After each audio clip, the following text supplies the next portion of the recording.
Hello guys, welcome back another video. Today in this video we will talk about Trading 212. Trading 212 is a platform where you can invest your money and you can trade and you can buy stocks, and there are so many options available.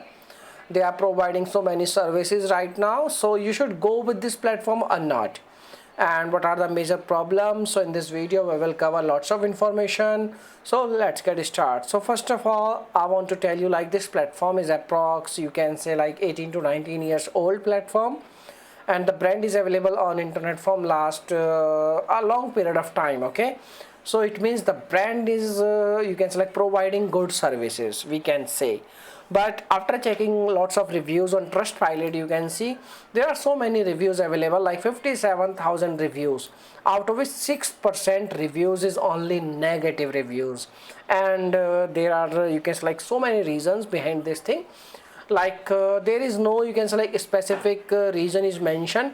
There are some, you can say, like, personal opinions, and there are some personal experience, and that's why they are providing these kind of negative reviews.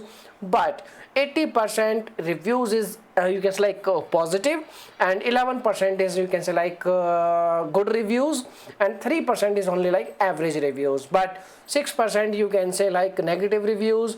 But each and everything, after making a proper research, this platform is looking like a good. Okay, so if we talk about you should go with this platform or not, yes, if you are interested in trading and all, then you can use this platform. This platform is amazing. Okay, so this is the information. Now if we talk about you should go or not, it's your, or you can say, like, your own choice. You can make your own decision. If you have any experience with this platform, you can share your thought in our comment box. Your comment is a real review. Okay, so thanks for watching this video, and bye bye.